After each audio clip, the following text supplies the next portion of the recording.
In 2001, Elton John sold 20 cars in a single afternoon and made almost £2 million. But the real story isn't what he sold. It's what those cars revealed about him.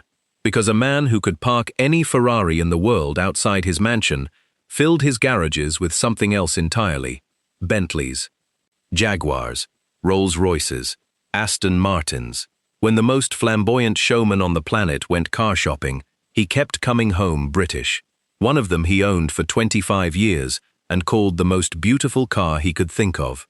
Another he loved so much he gave it away to his assistant, then bought it back. He had Ferraris too, the Testarossa, the 512, and he let them go. But it was the British machines that defined his collection. So which 10 British cars did Elton John choose over the exotics? Number 1 was, for one brief moment, the fastest production car on the entire planet. Let's start with the most surprising choice of all. If you enjoy forgotten British car stories like this, consider subscribing. There are many more coming every week. Number 10. The 1973 Rolls-Royce Phantom VI limousine.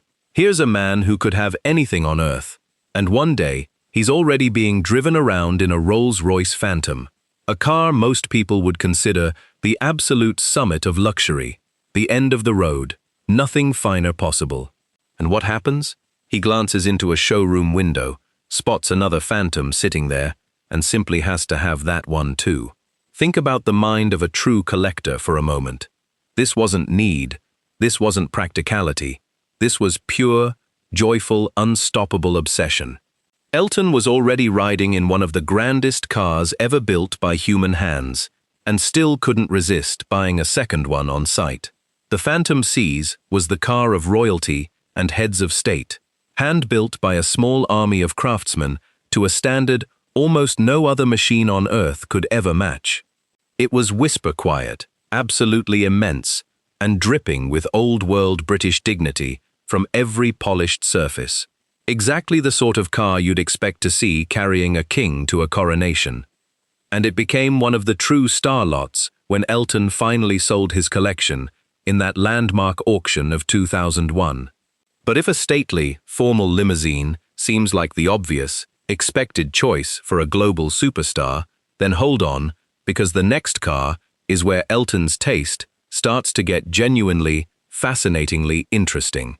Number 9. The 1964 Bentley S3 Continental Drophead Coupe. Now we move into something with real soul. Elton bought this beautiful Bentley in 1979, and it wasn't a passing fancy. He fell for these cars completely. In fact, he liked his pair of S3 Continentals so much that he called them, in his own words, classic cars. Coming from a man who owned some of the most exotic machinery money could buy, that's high praise indeed. Picture this Bentley for a second. A drophead coupe, meaning the roof folds neatly away, so you can drive along under a wide open sky. Long, low, elegant, impossibly graceful, with that famous winged badge leading the way. This is the kind of car you take out along winding country roads on a warm summer evening, with no destination in mind, purely for the pleasure of the drive itself. And that right there is the key to understanding Elton's entire collection. These weren't cold trophies bought merely to impress the neighbors or the press. They were cars he genuinely loved to drive, loved to look at, loved to simply own. Each one meant something to him personally. But the next Bentley on this list takes all that elegance and adds something even rarer on top. A real touch of proper grand touring glamour. Number 8. The 1960 Bentley S2 Continental Flying Spur. This one has a wonderful story behind it. Elton didn't buy this Bentley from some fancy London dealership. He bought it in Norfolk, out in the English countryside, back in the 1970s. And it became one of the cars he used the most. Not a garage queen. Not something wrapped up and hidden away. A car he actually drove, again and again. The Flying Spur name is legendary in the Bentley world, a title reserved only for their most special, most beautiful four-door creations. This was a car built for effortless, high-speed cruising across entire countries, in total silence and total comfort, mile after serene mile. British engineering at its most quietly confident. there's something deeply telling about a global megastar, a man who could shop anywhere on earth, choosing a Bentley he found tucked away in rural Norfolk as one of his everyday favorites. It speaks to a real, honest, unpretentious love of the machine itself, not the badge or the status. And speaking of honest, deep-rooted love, the next car might just be the one Elton adored more than any other in his life. Number 7. The 1956 Bentley S1 Continental Fastback. Remember at the very start, when I mentioned a car Elton owned for 25 years and called the most beautiful he could think of? This is that car. 25 years. In a glittering world where the rich swap their cars every few months just to stay fashionable, Elton held on to this one single Bentley for a quarter of a century. That's not ownership. That isn't collecting. That's pure, unwavering devotion to a machine. He acquired it in 1976, and he used it regularly, treasuring it decade after decade, through all the fame and the chaos and the changing fashions. When he described it as the most beautiful-looking car he could think of, you have to remember exactly who is speaking. This is a man who had seen absolutely everything. Every exotic, every supercar, every eye-watering price tag imaginable. And still, out of all of it, this one elegant fastback Bentley was the car that captured his heart and never let go. Just picture the shape in your mind, that gorgeous, sweeping, curved roofline flowing seamlessly down into the tail. But it's not engineering, it's automotive art, pure and simple. This wasn't about horsepower or top speed, it was about beauty. And that tells you everything about the real Elton John, the one behind the sunglasses and the stage costumes. But now, let's shift gears completely into something with a bit more muscle. Number 6. The 1978 Aston Martin V8 Vantage Coupe. If the Bentleys were about grace, the Aston Martins were about power.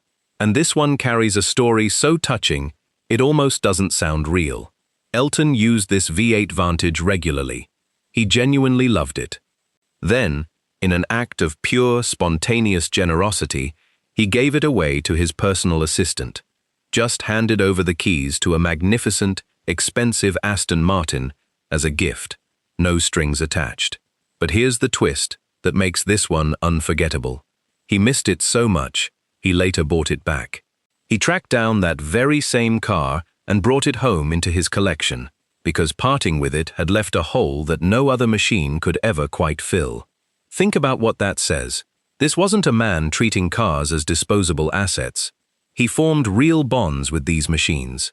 The Vantage was Britain's answer to the Italian supercar, brutally fast, muscular, and unmistakably British in character. A gentleman's express, with a savage heart. And Elton loved it enough to reclaim it. Now, if that Aston was his muscular favorite, the next one was pure open-top drama. Number 5. The 1984 Aston Martin V8 Volante. Here's where the story gets a stamp of absolute, cast-iron authenticity, because Aston Martin themselves confirmed the details of this very car. It was sold brand new, directly to Elton John, from their famous showroom on Sloane Street, in the heart of London. That is the ultimate provenance a car can have, not bought second-hand years later, not quietly acquired through some middleman dealer, but ordered brand new by the man himself, from one of the most prestigious addresses in all of British motoring. The Volante is the convertible version of Aston's V8, and it's a truly spectacular thing to behold. Imagine that thunderous, hand-built British engine growling away up front, the roof folded down, and the wind rushing past your ears as you glide through the English countryside. Its raw power and total freedom rolled into one glorious, unforgettable package. This was Elton buying British at the very top level, straight from the source.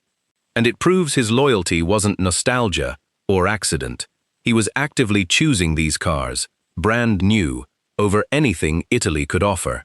But Aston Martin clearly had a deep hold on him, because he didn't stop there. The next two cars prove just how far that loyalty went. Number 4.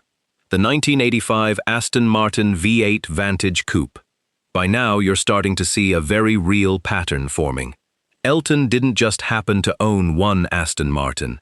He collected them, deliberately and passionately, the way other wealthy men collect fine watches, or rare paintings, or vintage wine. This 1985 V8 Vantage was another dazzling jewel in that collection, and when the great 2001 sale finally came around, it stood out as one of the 5 highest-priced cars of the entire auction. Let that sink in for a moment.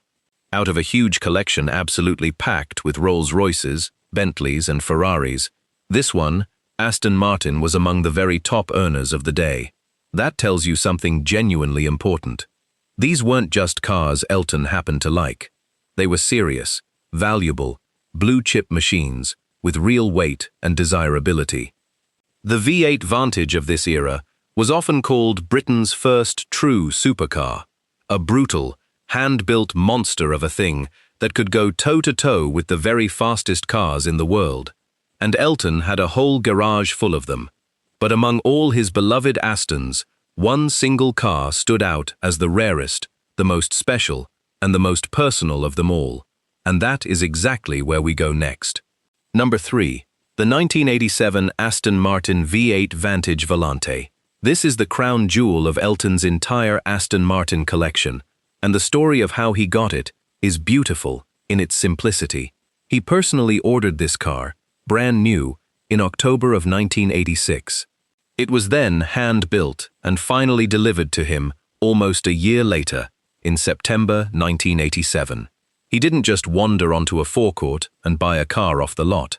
He specified it, chose it, waited patiently for it, and then took delivery of his own bespoke, made-to-order Aston Martin. That's a very different kind of ownership. What makes this one so special is its rarity.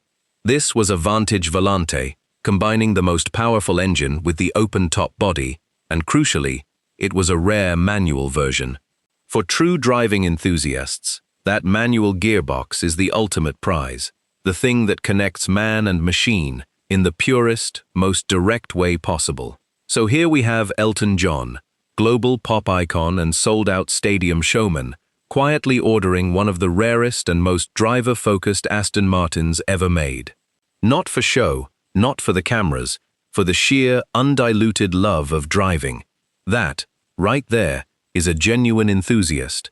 And now, as we finally enter the top 2, we leave Aston Martin behind and return to the world of Jaguar, with a car of pure, timeless, breathtaking beauty. Number 2.